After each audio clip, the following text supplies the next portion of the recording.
It's the Redbird Reboot podcast. Are you ready to get rebooted, Cardinals fans?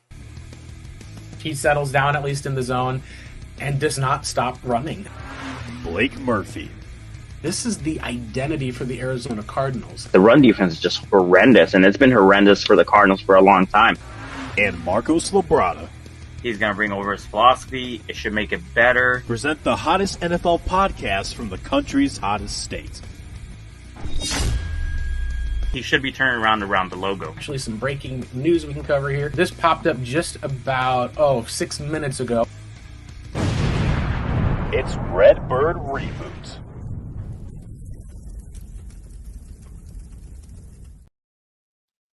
Hello, Arizona Cardinals fans and otherwise. Welcome to the Redbird Reboot. We've got Blake Murphy, as always, joined by Pancake Soul Marcus Labrada. And today is going to be a kind of fun exercise. We're going to be doing a first round plus a little extra mock draft for every single team. Marcos, the NFL draft less than 2 weeks away. For a lot of Arizona sports fans, it's been a rough last couple of weeks for the most part, with stuff with the Suns, a good win last night, the Coyotes. There's all sorts of areas. It's nice to be able to have the NFL draft, something where you can look forward to new talent joining our local football boys. How are you doing as we head into this Saturday, knowing that we're just a little under 2 weeks away from Roger Goodell walking up onto that stage and a new member joining the air, or two with the 2 first-round picks this year, joining the Cards?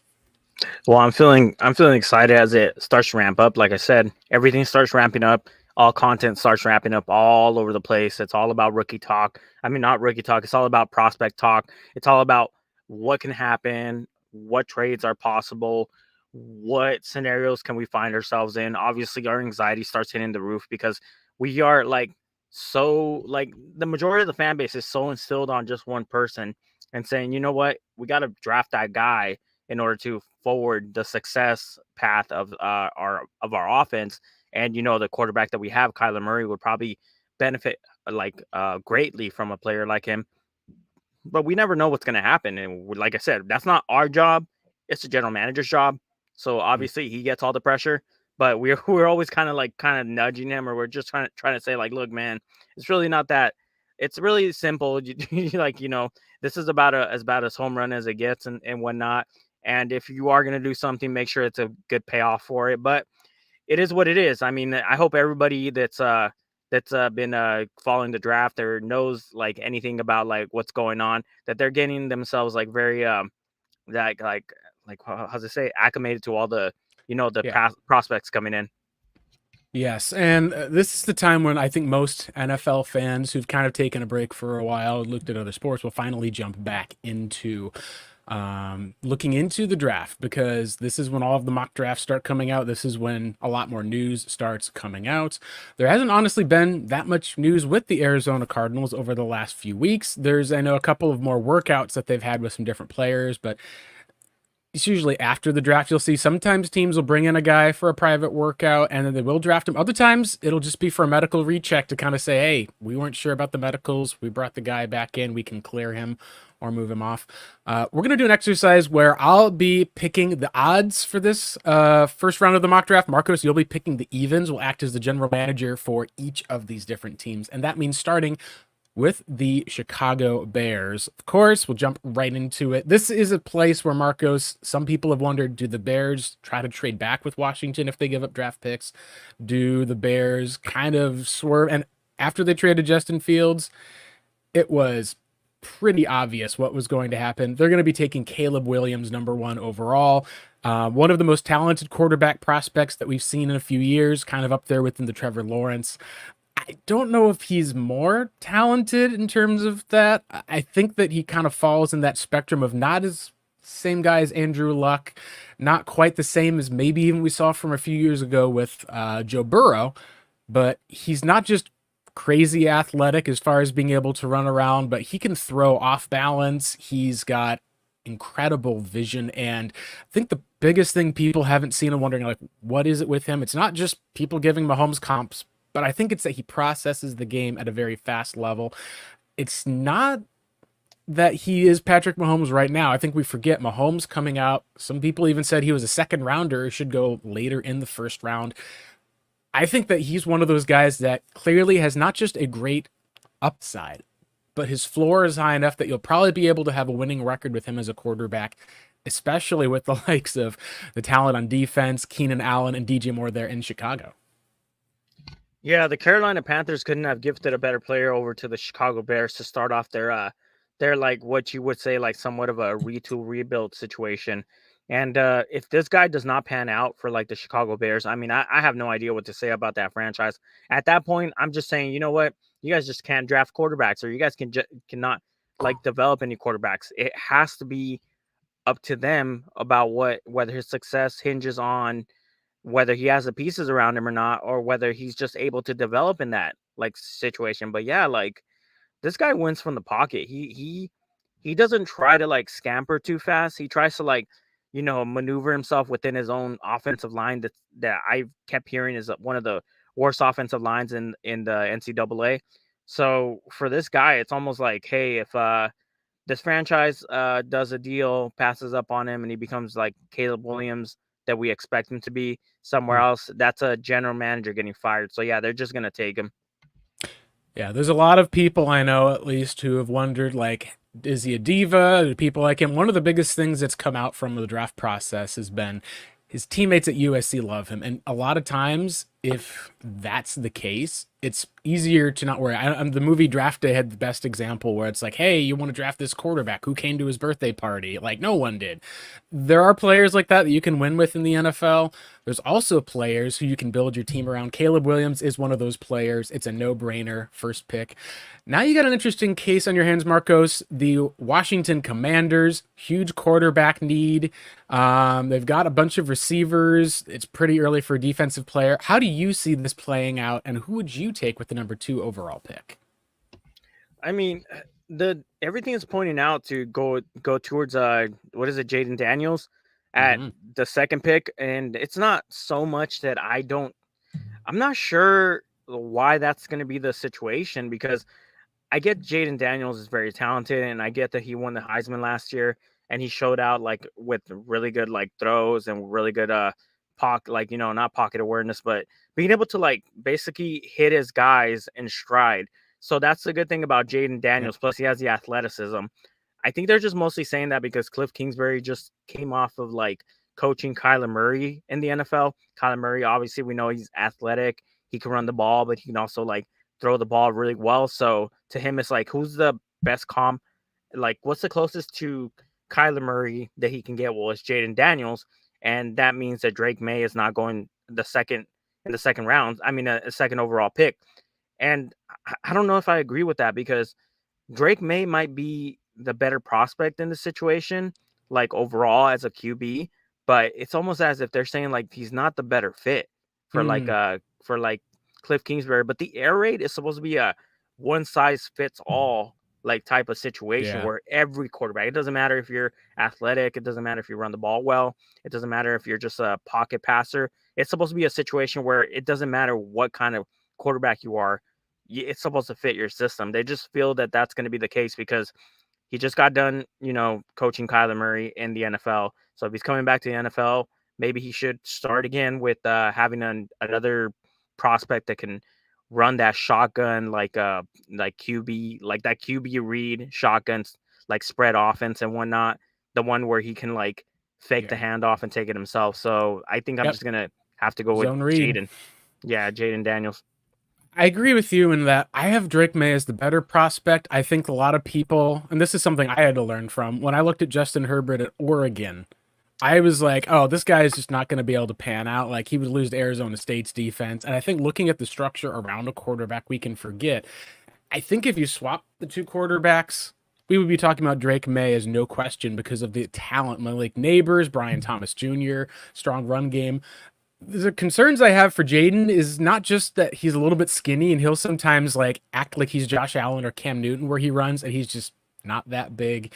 I do think that they seemed like they brought in Cliff because Cliff would help fit Jaden with some of the quick passing, like you said, the deep throws, There was a lot of times that Jaden threw out of a slot fade to Malik Neighbors, and I'm like, that looks straight out of the playbook of Kyler throwing to Christian Kirk. If it were up to me, I probably would have gone to a different sort as far as with Drake May with some of those weapons. But I think if they get Jaden, best case, he'll rush for quite a few yards, and he's got the athleticism to make that happen, and he'll throw for a lot of yards as a rookie. I think that they can win now quicker, even if I think that it's a better long-term case. Now let's get to the New England Patriots. So from what we know of the Patriots, almost everyone is expecting them to stay and take a quarterback. This is a place where I think there's some people early in the process went and thought that this would be a Marvin Harrison Jr. landing spot, that this would be a place that the Patriots could even trade back from this spot, pick up extra draft picks, and then maybe target a Dak Prescott as a free agent or get someone in next year's draft. I think that what the waves coming out of New England, what wouldn't shock me would be if they did decide to trade back and it would be a team with like the Vikings or someone moving up into the top three. But I also don't think that you're going to be able to get a better quarterback prospect on a cheaper deal to be able to help jumpstart your rebuild than by taking Drake May here. It reminds me of when everyone said, hey, the Cardinals have no talent in offense besides, you got Fitzgerald, Christian Kirk showed up some as a rookie. There was just not a defense there intact, and you still saw just how that rookie quarterback contract was able to get the Cardinals to the playoffs. I think that I take Drake May here, excuse me, not Drake, but like he's my number 2 overall quarterback prospect. I think that he belongs closer to the Caleb Williams category than to the Jaden Daniels, JJ McCarthy category. That's just me. I know people are going to look at his completion percentage. They're going to look at some of the plays and other turnovers. I think when you watch a lot of the tape, there were some insane throws that he made with a lot of pressure, not good line play. His best receiver, Tez Walker, was essentially like out, couldn't play for the first half of the season. I saw enough where I think that I've learned in the past that you can get burned by having a quarterback who just doesn't live up to it, but he really is produced at a higher level than like most any other college quarterback outside of Caleb and Jaden. And that's with a lesser team and lesser talent. I'm taking Drake May here because I think if you're the Patriots, job security can come from the quarterback position, and they're going to have so much more flexibility, I think, now than losing for another year and having to take a guy in what may not be a great quarterback class or having to pay $50 million for Dak Prescott if he does end up leaving Jerry World next year. So I would be taking Drake May with this 3rd overall pick. And see, that 100% like makes sense when it comes to the Patriots, because I was thinking for a while, hey, Drake May is seen as the number 2 prospect. He's going to be the number 2 overall pick. Jaden Daniels is probably going to be the number 3 overall pick. And it's crazy to think that Jaden Daniels was going to get drafted by the New England Patriots and number 3 overall, because I just didn't really see that like fitting so well. But someone like Drake May seems like he would fit better in the New England type of system, especially with like what they want to do is they want to get that rebuild again. And they're not known for having like, they've only had one instance where they had like a mobile quarterback. That's Cam Newton. And it was for that 1 year. But like other than that, they're just known for having somebody that's like a pocket passing type of, like, hey, we're just going to have this guy dissect the defenses. He's going to pick your defense all over the field and whatnot, find the open man. So, yeah, it makes sense that they would take Drake May. So to them, they're blessed that Cliff Kingsbury is the offensive coordinator for the Commanders. I totally agree. All right. Number 4th overall pick, Marcos. Obviously, there's going to be a lot of trade interest here. What is your plan for what you do at the Arizona Cardinals and their spot? Let's say that you got to put your Monty, I'd say hat on, but let's say the Monty bald cap on, at least for the most part, because, you got to love that man being able to work the phones and everything last year. Are you working the phones again this year, or are you going to stick and pick? What are your thoughts? I'm listening. So I'm listening for the phones, and I'm like basically what I'm trying to think about where I'm going to move down from. So who's calling me? So if it's like Tennessee that's calling me, which I'm not sure, maybe, yeah, they would call for Marvin. Atlanta, they possibly can call for Marvin, but like how far down am I moving? And like from those options, you got pick 11. That's too far down. See, that's where I'm like thinking to myself, that's already too far down. The Bears, that's too far down. Like, I wouldn't want to move to those positions because you already know Marvin's going number 4 no matter who takes that Yeah, spot. 4 or 5, yeah. Very pick after that. It's a very good chance Malik Neighbors goes to the Chargers, or they might pick an offensive lineman. It could be possible that they might get Joe Alt, which means at number 6, Malik Neighbors is most likely going there. No matter what, he's going to be gone by number 6. Number 7, because Tennessee and the Falcons aren't really they don't have much interest in moving up with the Yeah. Cardinals, especially not in what we're seeing here. I mean, I could see maybe Roma Dunze going to them, but if I can chance it to like the number 11th pick that he would be there, which I don't think he will be, then we pretty much have lost that one opportunity to get that one guy who we believe is going to be that get up and go, like 50-50 ball, like beast that Kyler Murray has needed in this offense, because of the fact that like Kyler is really dependent on that third down target. And you've seen it last year, Blake. Remember last year, third downs were just like dump offs, like time and time again, third down came Yeah, around, dump off they throws. just they just were not able to really see wide receiver 1 play from Hollywood. They were missing that big target in the red zone until I think Trey McBride got going. It feels like that this is just a team that not a single one of their receivers has more than 600 yards in a season right now. So you just have a huge wide receiver need. I think the big question is, do you feel like the Cardinals could trade back and then trade back up? Because some people have thought, oh, there's going to be a team that gives them a Godfather offer, whether it's going to be an offer you can't refuse from the Vikings, an offer you can't refuse from maybe a team like the Broncos who are trotting out Jarrett Stidham. There's a lot of interesting questions with the Cardinals in terms of people are wanting to kind of move up for a quarterback. I kind of am in more agreement where I do not believe that you could say, like, let's say we trade back to pick number 6. Do you really think that the Chargers, if they have Marv on the board, are going to say, yeah, we're still taking an offensive lineman. We are going to just not worry about receiver. They trade away both of their starting receivers. I have a feeling that the Chargers would be fine with moving down and taking a lineman if they get a good enough offer, but I could also easily see them staying put and taking a guy like Malik Neighbors. I think that Rome, as far as for where he goes, some people say they like him a bit better, and I think that there's not as much opportunity for failure, but like we talked about last time on our podcast, if he's closer to like a Miles Austin, where you're not talking about maybe a top 5, but maybe a top 10 receiver, that's still pretty good. Maybe you could say that plus a first round pick is worth it, but at the end of the day, it really depends. Are you willing to risk moving off of Marv and then trying to get back to the next pick, or risk him falling to pick number 6? You're the trigger man here, Marcos. You've got all of those different areas and possibilities. Obviously, the teams that are all looking to trade up with you are quarterback needy, and the Giants probably going to move on from Daniel Jones. The only exception would be these Chicago Bears, who they only have 4 picks or so left in the draft, but they've been linked to Odunze. There's been talk amongst Bears fans that, hey, maybe if the Cardinals trade back to 11 from 4, could we get up with 5 to the Chargers? And then the other teams after that within the Vikings and Broncos are both looking to move up. The Las Vegas Raiders, I think, could also be potentially looking, but with Jaden Daniels off the board, I think that's less likely. So I guess it comes down, what decision do you want to make for the Cards? You dealing the pick? You trying to deal the pick and see about moving up, or are you just going to stay put?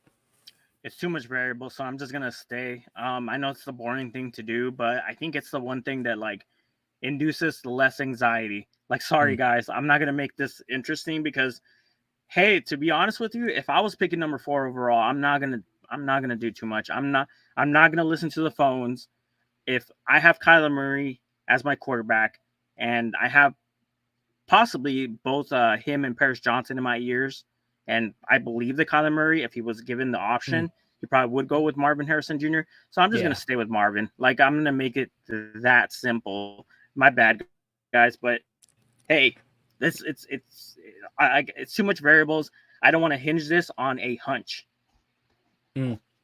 Yeah, I think that that's one of the cases where if I'm Monty, I'm not trading back from pick 4 if I have Marv on the board unless I have a deal already made with the Chargers to get back up to 5. Just simple as it is. And like you said, it's still a risk that you'd probably have to make. So I think Mm-hmm. we'll go ahead and draft Marv there at 4. That brings up the Chargers at 5. Now, this is more of a what we would do type of mock draft, as well as a little bit of what we think. And if I'm the Minnesota Vikings, I think if I'm moving up to Marv, you're probably going to say 3 first round picks is a lot. I know that there's been some questions the Vikings have had. There's also a recent article that came out saying, hey, are the Vikings really going to want to give up that 23rd pick? Like, they may want to give up 11 and a future first, but they're going to trade back from 23, take another player. Maybe they're even wanting to just give up a first and a third to move up. I think that if you are the Vikings in this spot, you got to look at the Giants saying, if we don't make a move, the Giants are probably going to be going and taking JJ McCarthy. If we do go ahead and make a move, it'd probably have to be here at pick number 5. And from everything that we know, Chargers have said that openly they've wanted to move back. Jim Harbaugh's talked about an offensive lineman. I could probably take Joe Alt here. I could even, if it were me making that draft, I would even be tempted to stay put and take Malik Neighbors here because I think that he would be a perfect fit with how they have no receivers, how their offense is going to be a big play threat off of the play action. I think that they're going to look at Jim and he's going to be a guy that's going to say, hey, I would love to be able just to move back. There's a bunch of great offensive tackles this year. I think that the Vikings, they're going to probably give up pick 11, pick 23. And I think if you end up looking at next year, I think that they would give up a first, but I think that it would be a round 2 pick maybe from the Chargers, or round 3 may come back. This is really tough to know. I think at the end of the day, the Chargers would be more than happy to say, hey, you know what? We'll take a round 3 pick this year in Detroit's, and we'll take a round 3 pick next year. But you're going to have to send back, if you are the Chargers, probably a round 3. I think that's actually a round 4 pick. I think a round 3 at like pick 69 sent back. I think that's cheaper. You still keep your first round pick. You're going to have to move up in the first round. It's going to cost you that 23rd overall pick, but you're going to get back a higher draft pick from the Chargers, and you keep your first for next year. I think this could be a rare win-win for both sides, Marcos. Yeah, I feel like that's a high price for them to pay with like JJ McCarthy because Right. like the hit rate, like it's insane. The hit rate on quarterbacks in the first round is about 33%. So maybe like a third of quarterbacks actually work out. And He's there's quarterback years 4. there's years where like there's not even one quarterback that actually pans out. And it could be like a situation where like the quarterback that was taken in the 5th round was actually the one that came out. So it's just such a shoddy thing to hinge your franchise on. And I'm not sure what all this JJ McCarthy, like all this, like wherever, like, how did he rise so high up there? I even heard talks about him being like slated ahead of like Drake May, like because of the issues that Drake May had towards like the end of his season, Sure. where they started losing. He started showing some stuff on the film that was kind of like, Yeah, questionable. some rough turnovers, yeah. But JJ McCarthy doesn't show anything that makes me say like, oh yeah, that's definitely somebody I would take in the first round and then be confident on. Top 5. That's part of it too. It's a huge risk if you're going to move up for a quarterback in general. And I agree with you that, to me, if it was me making the pick, and I am making this pick, I'd probably just as simply go after and get the likes of a Malik Neighbors, because that's what I think would be the best fit and then the best talent in the situation. If you're offered enough to move back, or you can get 2 draft picks, I think that would be the place where you can take it if you get 2 firsts. But I'm not tempted to just stay here to say, if I'm the Vikings, am I really going to give up that much? And I think he's a good fit. He's super young. He has the arm strength. I think that he could fall on the spectrum of anywhere between being like a more kind of Kirk Cousins type of quarterback who fits well. Maybe even look at Brock Purdy's success. He's joining Justin Jefferson, Jordan Allen more. Maybe also look at that and say, hey, Zach Wilson was a guy who got drafted and he really did not pan out. He had the arm, he had the mobility, but just wasn't really showing some of the wow stuff on tape outside of a couple of out of structure wow throws.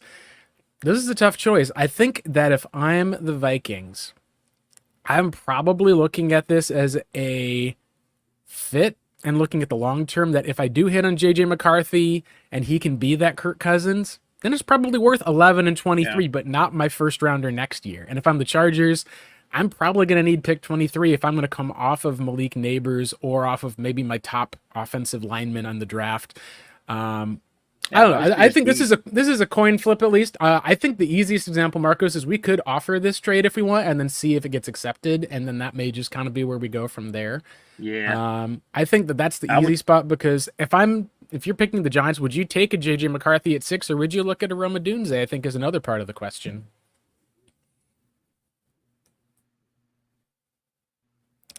I'm gonna go ahead Yes. here and That's a good offer question. that, Yeah, I would and there absolutely. we go. Awesome. We are It was now accepted. here. It was accepted, and that's what I would guess it is. Vikings. It's a big risk, but you know what? You get your first round pick next year. You're going to be probably at about 8 to 9 wins this year when you've got a combination of Darnold and at least McCarthy once he gets used to the system.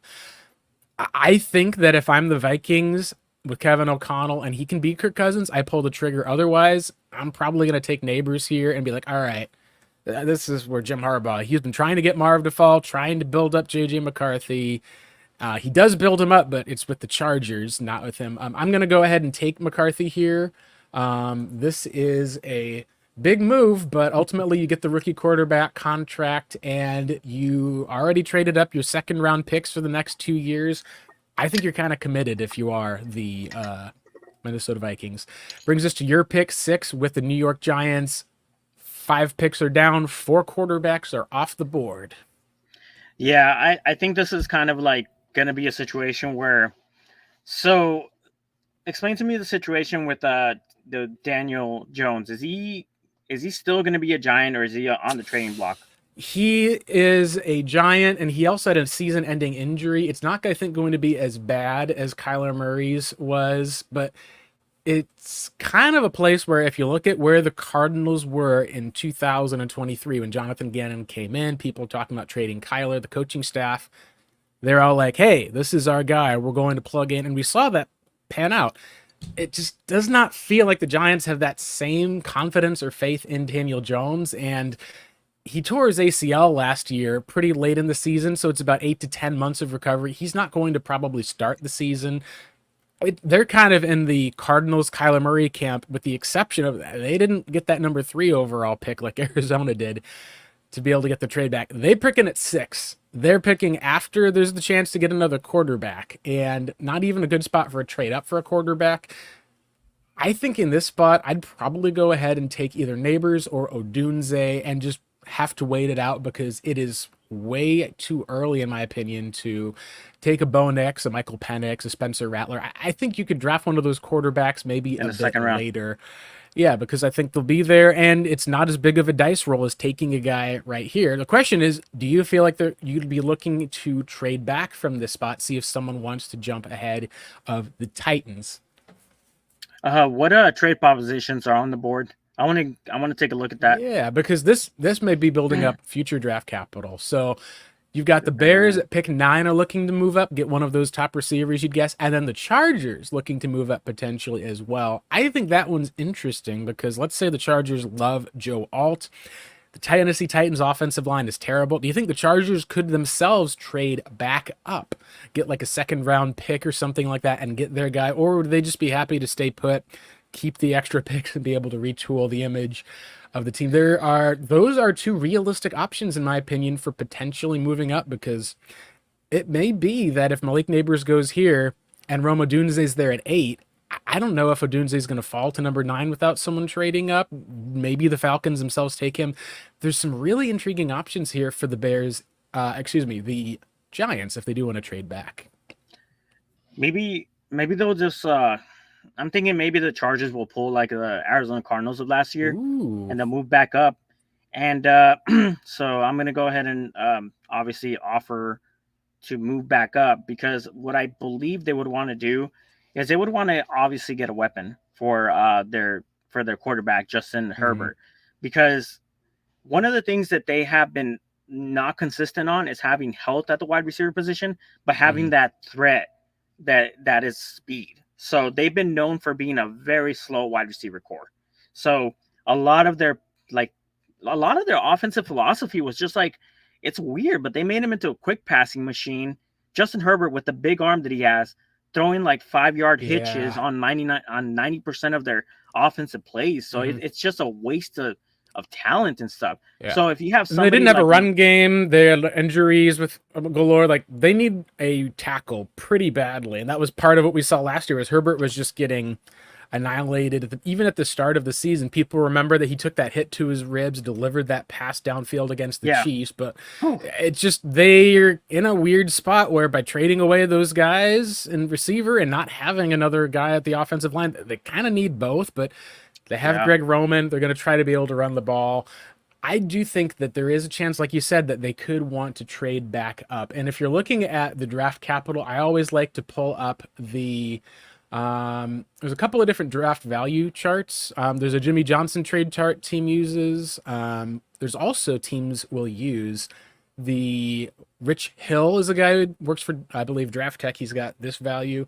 To move up as far as the cost from about 358 to 468, it's probably about 100 or so points. That averages out to be somewhere around a 53 pick. And usually picks are devalued at about around later than what they would be. So you'd be talking about, you probably have to give up a second rounder next year to have to move up straight up. That's going to be quite a bit. You got that pick 37 here at 162. If you can give up that pick and then get back like I would say probably be like a third rounder next year. So it looks something like the Giants would be getting back pick 37 and they would give up next year's round 3 pick. That would probably work. And then you could see them move up, get Joe Alt. I think that they have a couple of other guys they like too. Fuaga is another possibility. There's a lot of great tackles in this draft. Do you think that this would be a move you'd make if you were the Giants picking at 6? I think so. I think I would take that trade and then move back at that 37, because this wide receiver draft, I know we constantly talk about like how Marvin, like he's the guy, but there are also a lot of other guys in this draft that like could develop and be like Pro Bowl type wide receivers. So if they need a weapon, they could always get him later. But if you're getting somebody that's trying to move back up and be aggressive, they're probably going to do something like move back up, either go one or two directions, go with Malik Neighbors or Joe Alt. So I would say they would let's offer it. Yeah, and we'll offer the trade. And I'll say this, contingent on trading back from pick 23 with the Chargers is why I think the Chargers would make this. They're able to get their guy. They're able to get draft picks at least galore that they've had with that trade down. They got enough to move up for their guy, and they're going to get more, I think, with trading back from pick 37. So I think that we go and offer that trade. And who would you take, Marcos, now if you were the Chargers? You got Malik Neighbors and Joe Alt and Roma Dunze sitting right there. Yeah, this is going to be the conundrum because I want my quarterback to hopefully be able to stay up and be injury free, but I also know that he has almost no weapons. So yeah. This is going to be tough. I think I would just take the offensive lineman because I think later on in the draft, you can get that weapon. So I would take Joe Alt. Yeah, I think that that's a good reason to move back up. I would think that you would just stay put for an offensive lineman unless it's Joe Alt, who most sports books have going to this team with the Tennessee Titans. This is a unique spot. You've got Calvin Ridley signed to a long contract. You've got DeAndre Hopkins for another year. You're probably going to be looking at that offensive line saying there's a huge need, but your top lineman did just go. You still have plenty of other guys you can pick as far as from Talise Fuaga, Troy Fatanu. I know some people list him as a top guard. Olu Fashanu is there. The one that I'm curious about here when I'm picking for the odds is I really think that J.C. Latham is going to be a guy that actually sees his stock rise. But I don't know if I can just go ahead and say, hey, let's put J.C. Latham, put him out at left tackle. He's good to go. I think Fuaga is one of those guys that from all that we've seen so far, he's more ready to play now as a mauler. He can play at least in the run game and the pass game. I think that the Calvin Ridley signing pushes them just out of being able to go after Malik Neighbors here. So I'll take Fuaga and be able to help that offensive line. What would be really funny, Marcos, would be you got Brian Callahan, who was recently coaching the Bengals. He took the receiver over the offensive lineman as part of the Bengals for Joe Burrow. So you then see this huge offense that gets to the Super Bowl, and then you see Joe Burrow like get hurt because they just don't have a capable offensive line. That makes it where I could see them going neighbors here, but I think with the money they've invested with Hopkins for another season, I don't think that they're going to be investing another receiver just yet. I think that they would wait another round to try to get a guy, and I would just take Fuaga here if I am the Titans, which leads us to the Atlanta Falcons. This is a interesting spot because they got Kirk Cousins. You probably could argue that they could take a receiver here. You could even argue that they could end up taking a top pass rusher here or even a cornerback. Teams could be trying to jump the Bears. What do you do if you are the Falcons? I'm gonna go with defense. This is gonna be our first defensive pick of the draft. I'm gonna go with possibly Jared Verse as the top defensive lineman. Latu, whatever his name is. He's like the issue is like if the doctors clear him, he might be a good choice. But yeah, it's between him, Dallas Turner, and Jared Verse. I think I would just let me look at his Verse is one of those guys he's tall, but he's very unfit. Exactly. He's also pretty much a heftier guy at 6'4", 260, very athletic. Like, I agree with you that Dallas Turner is a little bit more raw and maybe more athletic for some of the size. But Verse was productive over the last couple of years. He fits that mold. I think that that's a good draft pick. It would be interesting to see how teams stack that up because there are a couple of draft picks that are there, and Latu did have to medically retire. He did get his neck cleared, but you're talking about a guy who can be a stalwart for the Falcons. And that leads to the Chicago Bears, and boy, oh boy, you've got Malik Neighbors and Rome Odunze here. I have to say, if I'm the Bears, I think Neighbors is more of the DJ Moore type, and Odunze would be more of that guy who can make those big catches. You do have Keenan Allen, who's operating out of the slot. You also have some defensive needs. I think if I'm the Bears, I look at that quarterback in Caleb Williams and a 30-year-old Keenan Allen and say, hey, I could line up with DJ Moore as my Z, my flanker. I could line up as a slot with Keenan Allen, who can then be able to line up inside, outside, and then I can get Rome Odunze to kind of be in that prototypical X spot. All of a sudden, you've got all the recipe for success if you're the Bears. You sign Cole Kmet to a long contract. I wouldn't be shocked if they decided to take a corner here to add to that defense. I could see Quinion Mitchell going. Some have argued edge rusher. I think that they've addressed some of that spot, but really it's an interesting place where I could see the Bears going any sort of direction here for the most part, even a trade back with a couple of different teams, because you could, if you're the Bears, trade back, get more picks. You only have 4 draft picks this year. I'm going to probably lean toward doing something that's not as expected and say I'm betting that there's going to be a team that's going to jump up and get one of these top receivers. And that team is going to be, interestingly enough, the New York Giants. I'm going to have the New York Giants be the team that are going to be moving up with pick number 11. And I'm going to give up pick 70 to the Bears. The Bears are at pick 9. You move up 2 spots for the most part. And I think that the Bears will probably give up like a round 5 pick next year from LA. Just something to go back for the most part. Giants, they have got limits on picks. I think just a 2-for-2 swap, that will give the Bears, they don't have a second round pick. And I think that you're going to then see the New York Giants take Malik Neighbors right here. Leads us to the Jets. Oh boy. Rome Odunze, Brock Bowers, and Jerry Newton as he wants to be called, are on the board. You need a tackle. You need a receiver. You probably need to get a defensive lineman. What do you go for if you are the Jets with Aaron Rodgers coming back off of injury? I think the number one thing has to be about protecting him. Not sure what the health is around all those offensive linemen, but when it comes to like rookie wide receivers around someone like Aaron Rodgers, he's been known for being a favoritism type of like player. That's the reason why he tries to pull for his wide receivers to come and join him, like, you know, over with the Jets after he left the Green Bay Packers and whatnot. So he likes familiarity. So he had someone like Christian Watson, who I thought was going to be like, I was hoping the Cardinals were like, draft him or give this guy an opportunity to like be the X receiver with us. Obviously, that didn't work out because he went over to Green Bay and we didn't select him. But like he had that issue where he didn't want to throw any targets at him when he missed on that go ball. So yeah, it's going to be one of those situations where a lot of pressure is going to be put on this wide receiver, and the trust might not be there. And as we know, confidence is everything for the wide receiver position. If your quarterback isn't willing to throw it to you, you're not going to produce. So I would go with offensive lineman. Next best offensive lineman is going to be, I think, Fuaga. I'm not sure. Yeah, there is. So Troy Fatanu is the guy who could probably play guard or tackle. I know Dane Brugler has him as a guard. There's teams that have him at guard.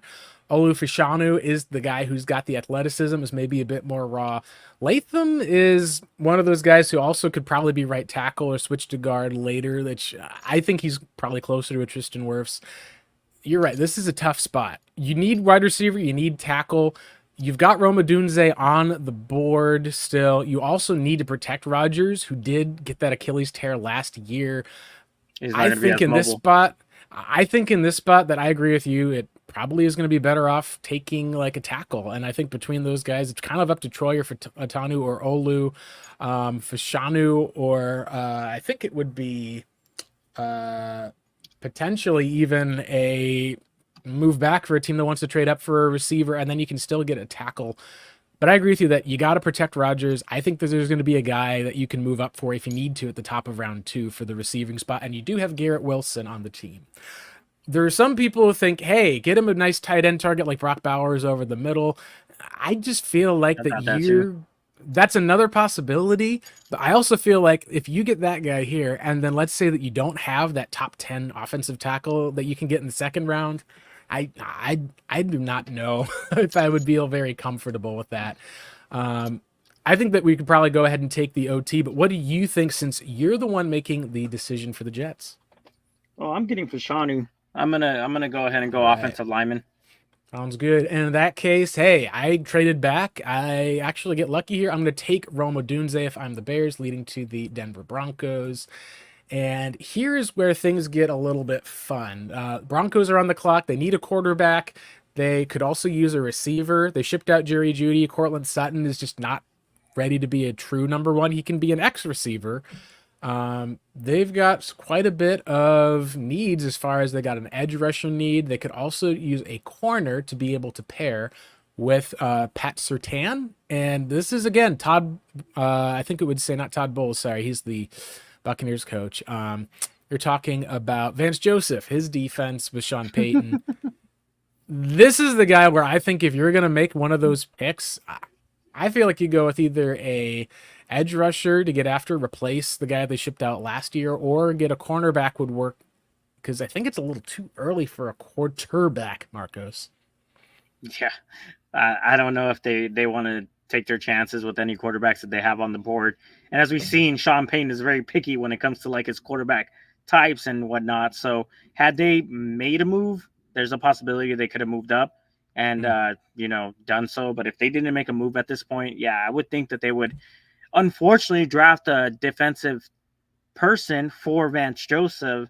So it's either going to be a situation where they get the next defensive end or edge rusher, or maybe they'll go with Byron Murphy or Cooper DeJean. I'm not sure. I think I would. Yeah, that's going to be kind of hard. That would be kind of fun if they did there. Yeah, I think I would go with Cooper DeJean only because the cornerback room is always so like small. So you really have no option but to have to play. Like that's one thing that Vance Joseph did do was he threw his corners out there because of the fact that the it's so limited and you had no choice but to do that. With an edge rusher, I have a feeling he's just going to slow his development, go ahead and talk about how like, hey, he's not ready. I'm comfortable with my guys out there. Defensive line, maybe, but I just don't have confidence in him developing those type of players. So the best position that he could develop is probably cornerback.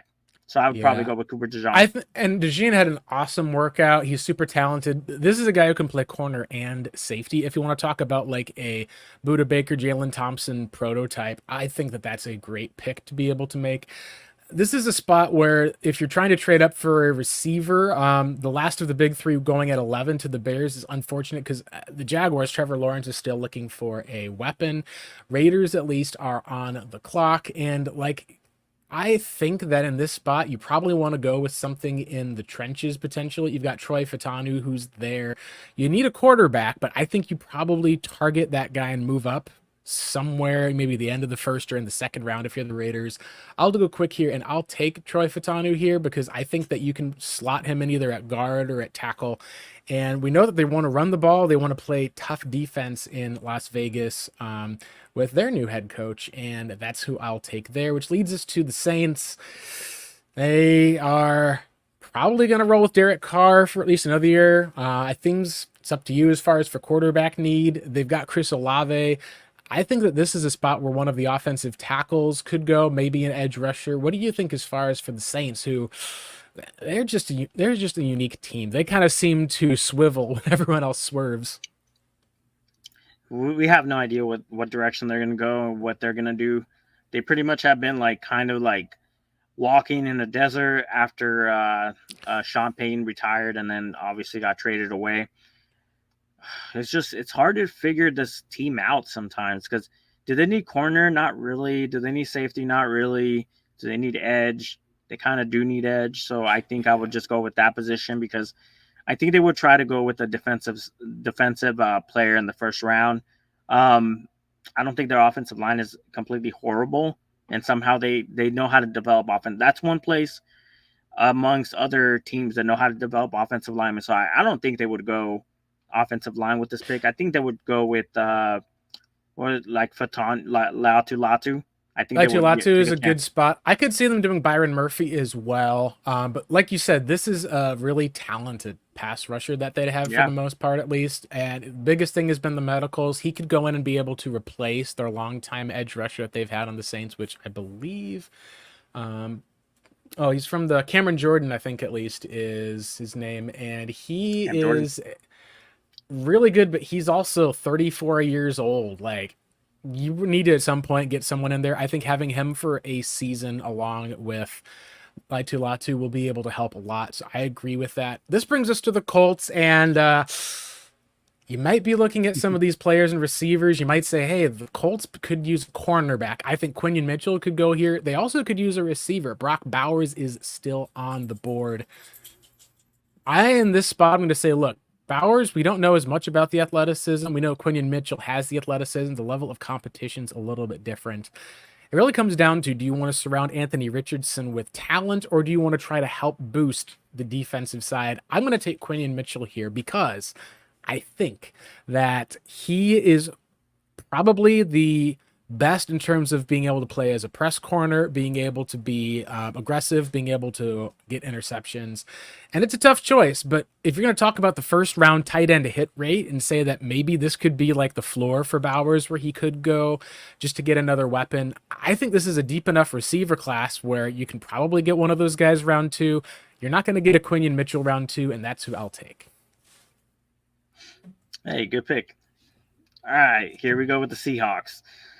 Oh boy, yeah, I'm gonna try to ruin this franchise by picking like the punter. Careful. This is I was gonna say this is something that I'll go with the punter. You got the punter at least. I'll get the punter. That's funny. In this spot for Seattle, you need a guard, you need a center, you need an edge, you need anything kind of on the defensive side. I honestly could see a tackle here because last year they had Abraham Lucas was not healthy and that kind of ruined their team. Like, I'd be looking at offensive tackles hard here if I'm the Seahawks. Latham could probably play guard or tackle, honestly. And if Lucas doesn't pan out, you can put him at tackle. Otherwise, plug him in at right or left guard, I think would be what I would see. Is this a spot where you think that the Seahawks could even, like, do they take a quarterback here? Like, this is just kind of a unique place for them to be in. You also have a defensive head coach in Mike McDaniel. You've got an edge rusher on the board in Dallas Turner who's still there. There's some good options if you are a Seahawks fan that's available here at this pick. Well, they've also obviously been very tied to that one quarterback. and that quarterback is it's not Bo Nix, it's Gene. Oh, you're right. Michael Penix Michael Jr. Penix Jr. got his They've been offensive really connected. coordinator from Washington, goes to Alabama, leaves to go there. That's something that'd be very interesting. Oh yeah. I think they would definitely go with Michael Penix because obviously they have confidence in their quarterback right now, but I don't think they have that much confidence where they're going to make him the quarterback for the next 10 years or whatnot. They want to obviously develop somebody behind him. Of course, it's going to be a pain in the butt when it comes to like having to switch over your offense Yeah. and make it into a left-handed type of offense because Yeah. offensive coordinators like have a hard time with that. So when he has the offensive coordinator that he had before and he had that connection, I think it's just going to be like a no-brainer that if Michael Penix is right there, they're going to take him. So I'm going to go with Yeah. Michael Penix. I don't know if I would see it in the first round, but I do also think teams can be kind of crazy when it comes to quarterbacks. Like we've seen quarterbacks go super high that shouldn't. We've seen teams that will like do it separately.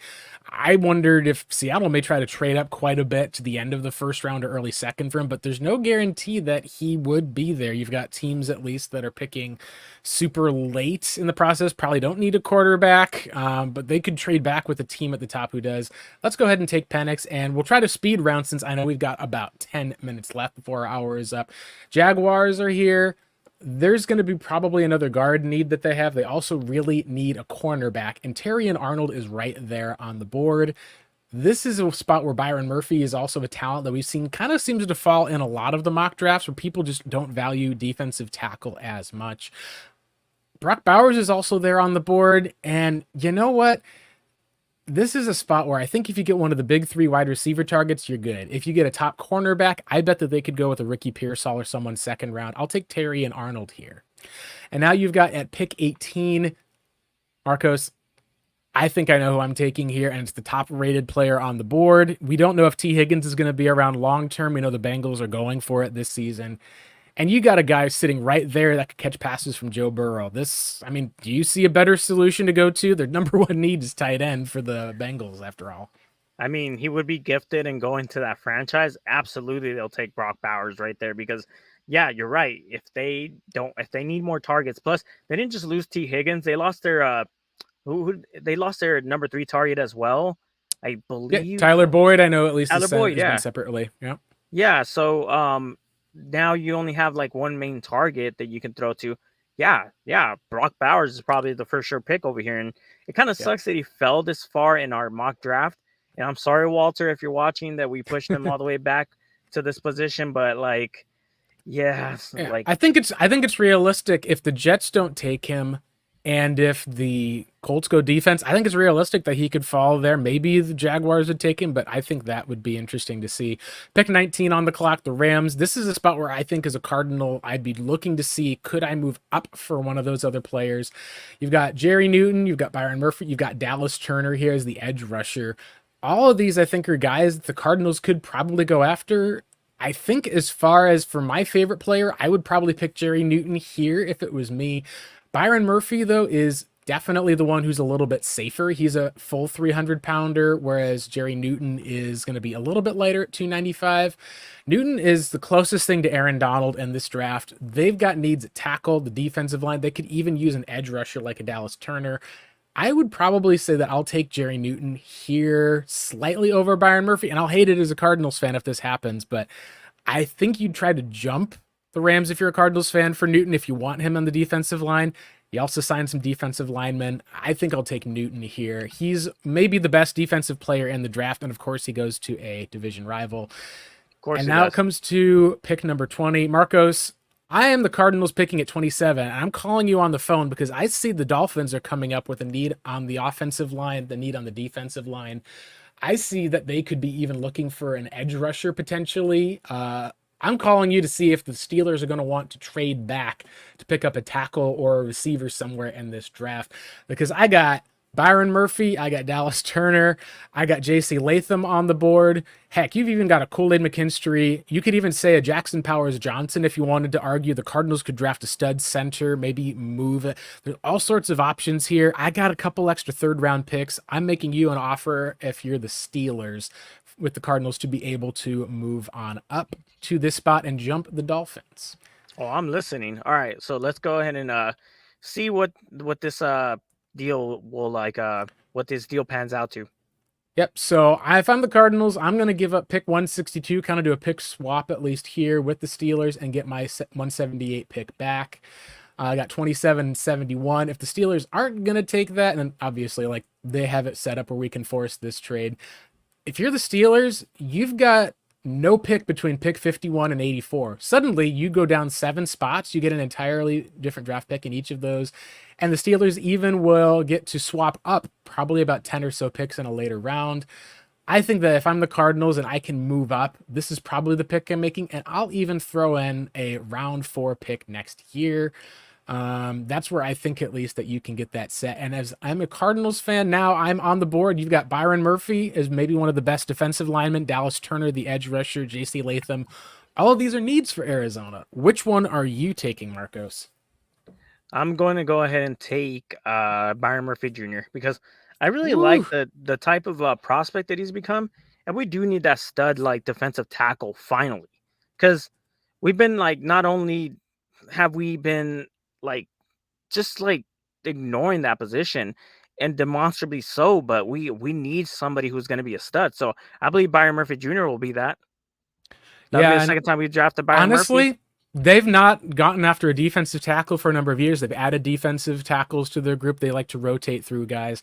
You still are wondering about that edge rusher. I would even wonder and think about, and this is just going to show the context here. This is the reaction after, I believe it was a 40-yard dash that came from, I believe it was, Dallas Turner. That was Monty for you. He's still here on the board. Maybe if it was me making the pick, I would say that, but I agree with you that Dallas Turner's stock has seemingly slid, and Byron Murphy seems as sure a thing as possible. Let's go ahead and give them Byron Murphy the second. Snipe him away from where I think he would have gone at 21 to the Dolphins. Dolphins have needs on the offensive line, the defensive line. I think in this spot, as we kind of wrap up there, let's go ahead and give them an offensive tackle. We don't know if their tackle is going to be set up for success. We'll take JC Latham here. Gives you the Eagles. They're going to be probably looking for a receiver, a linebacker, and a defensive back. I see Nate Wiggins mocked here a lot. I think that Kool-Aid McKinstry is more likely. You're picking for here, Marcos. Who do you take at 22? I'm taking corner, so I'm taking Kool-Aid.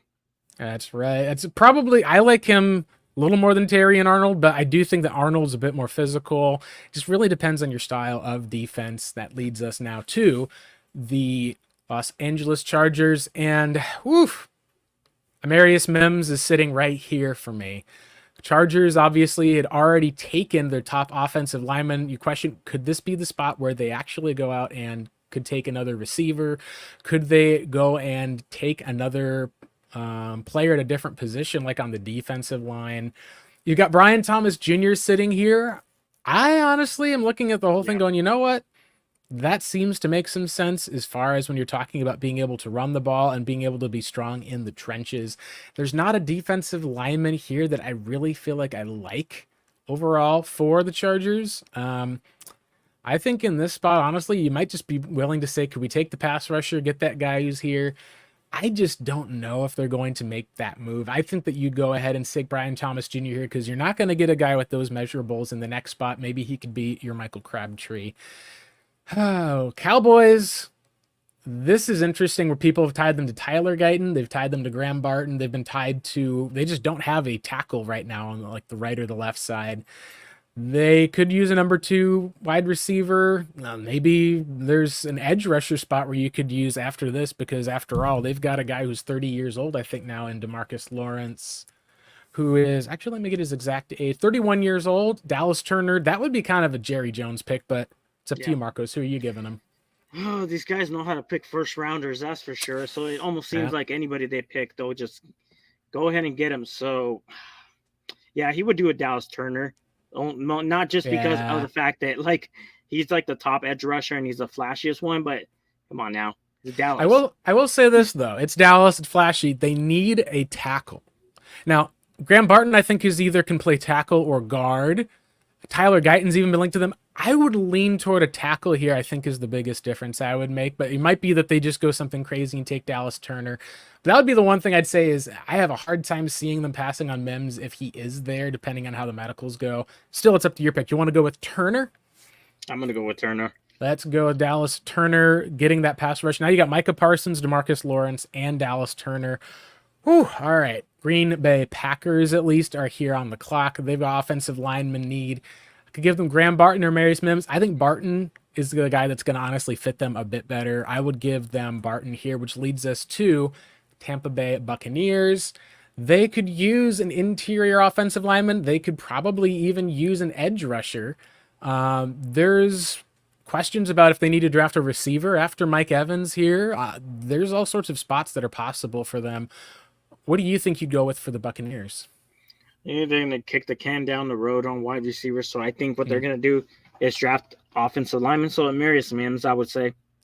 Yeah, I don't know about their left tackle situation. We know they've got an awesome right tackle.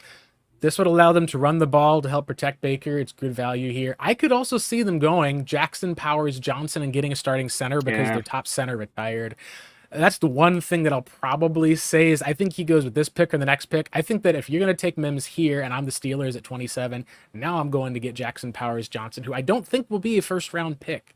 I think he's going to fall into the second round, but this is one of the areas where we're making a mock draft based on that and needs, and they just have a need at center that's so bad. They have Mason Cole as their starting center the last 2 seasons. Huge upgrade that they'll get for Russ under that. Buffalo Bills, they've got a huge wide receiver need. They need to be able to replace Stephon Diggs. There also is a probable offensive tackle need. There's a Tyler Guyton still on the board. I kind of would say, hey, if you can get an Adonai Mitchell at 6'4", who can catch the ball downfield, super fluid, and being a red zone target, like, you got your 2 tight ends. You got a need at receiver. He's got some of that height and leaping ability. I like him a little more than I like a Ladd McConkey type around here for that fit. And I think that I would probably say I would go with that, but you're the one making the pick for the most part. Would you rather go to a defensive lineman, a linebacker, or are you going to take one of the top receivers here on the board? I'm getting Adnan Mitchell because he's like, I really love this guy, and if we ever find ourselves in a situation where we're this far deep, I would just pick Adnan Mitchell because he's a really good, really fluent like route runner. He just runs his routes so like it's just crazy just to look at him, and I mean he has the size and he has the speed. So yeah, I'm taking Adnan Mitchell. Yeah, there he goes off the board. Now, this is an interesting spot for Detroit because they have unique looks. Like last year, they took a running back, they took a linebacker. They do have a need as far as the interior where I know that they've got a couple of guys at least, or like some people wondered at least if could they get Zach Zinter in like the second round. Zach Frazier is a guy that's been linked to them. They also have a need at corner. Cam Sutton had an issue. They traded for another corner. You've got Nate Wiggins that's still sitting at here staring at me, and that's someone that I think can plug in. He's a bit slight, but I think that he's one of those guys who played well enough, has a good athletic profile. I would say that I think I can get an offensive lineman, like a center or a guard, a little bit later. I'm going to go, though, not with one of those guys. I'm going to go with Mike Sainristil, who is actually, in my opinion, a better corner. And I think that that would be maybe one of those surprise first rounders that hits because he's just a super solid player. Michigan's corners did an awesome job in that national championship game. I think that's going to be one of those surprise first round picks that pops up, and the slider corner will fall down, which leads us to the Baltimore Ravens. Boy, they've got the draft falling to them here if they want the likes of a Nate Wiggins with a need at corner.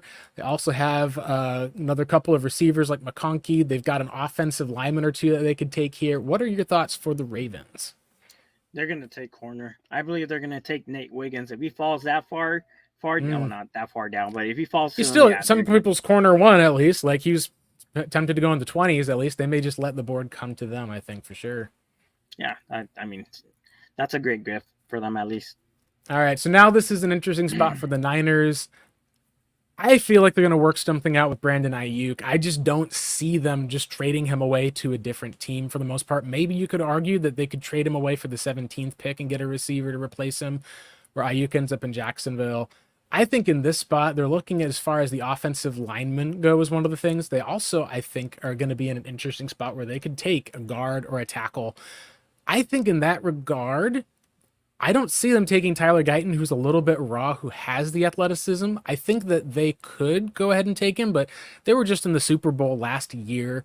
Obviously, you want to be able to replace the likes of your starting left tackle in Trent Williams. I'll have them at least going and taking Jordan Morgan, who is probably a guy that's going to be lining up as a offensive guard, maybe in the first year, which fits a need.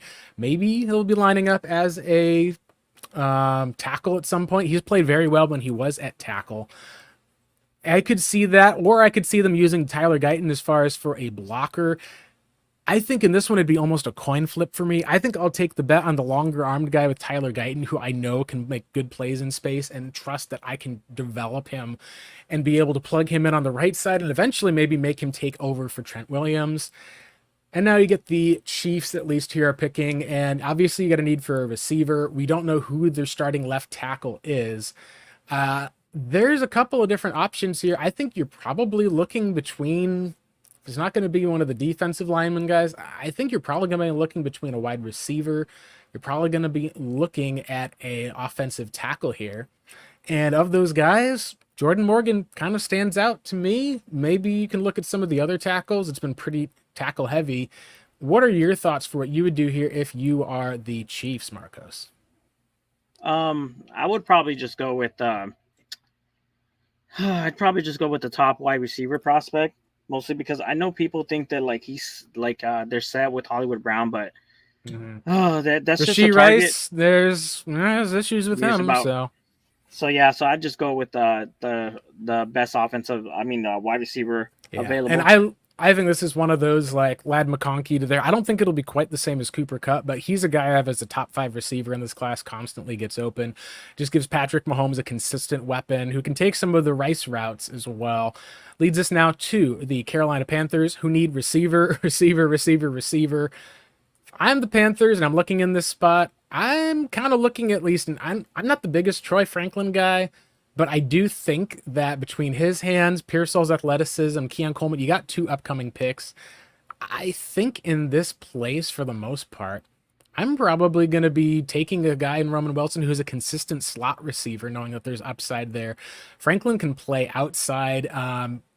There's a little bit, at least, where he's got a very smoothness, a good wide receiver, too, who was good for Bo Nix.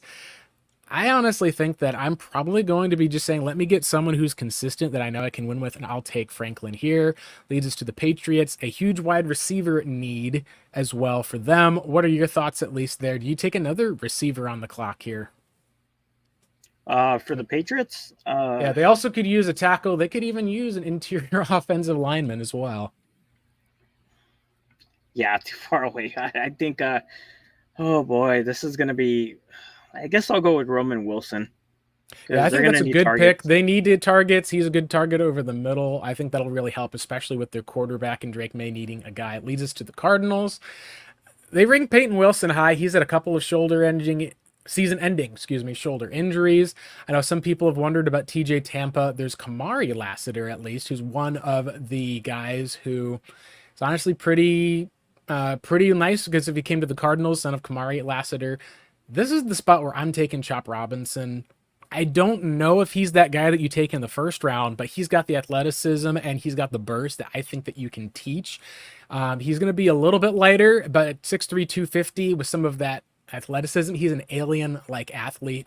I think you put him and BJ Ojolari on the same field. I think that would be the pick, and that is our last pick here of the mock draft.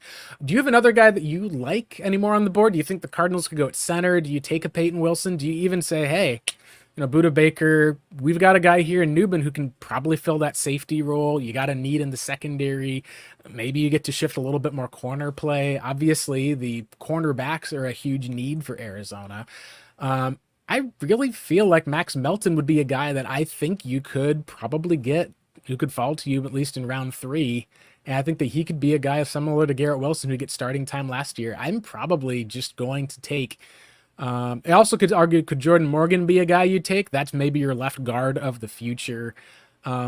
I think that Chop's athleticism, an alien-like athlete, I think this is the spot where you take him. I don't know if you take him at 27 if you're Arizona. I do think that you could probably make a move up, get that guy in Byron Murphy, and then you say, all right, we've got our edge rusher, we've got our defensive tackle, we got a bunch of defensive tackles, we've got another edge rusher. Suddenly, you kind of feel like the Cardinals' front seven just needs a linebacker to kind of mark that off of that rebuild. And I think that Chop is a no-brainer for me to take here at pick 35.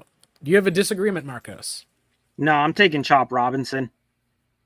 Yeah, that's pretty simple. And that will be it for our start of our first two our first two rounds of the Arizona Cardinals picks. You can at least be able to notice that we have selected for the Cardinals Marvin Harrison Jr. We traded a third rounder move up for Byron Murphy at pick 20, and we took Chop Robinson at pick 35. I think that's a pretty good haul. Marcos, if you want to shout out to our viewers for where they can find you and your work, and also your podcast appearance this past week. So if you guys wanted to find any I was on the Red Rain podcast. Also you can find me over here, obviously at the Reboot. You can find me on X at Pancake Soul, and you can find some of my writing at AZ Sports Underground. Absolutely. And again, just to recap, in that haul for the Cardinals, Marvin Harrison Jr., moving up for Byron Murphy the second, and Chop Robinson at pick 35. Thanks again so much for tuning in. Make sure you're following us on our YouTube channel at Redbird Reboot Podcast on Twitter/X. I'm Blake Murphy 7, and for Marcos, we just finished up a 2-round mock draft for the Arizona Cardinals. You guys have been rebooted, and that means it's time for us to log off. Good night and good weekend to everyone else. You guys have a good one.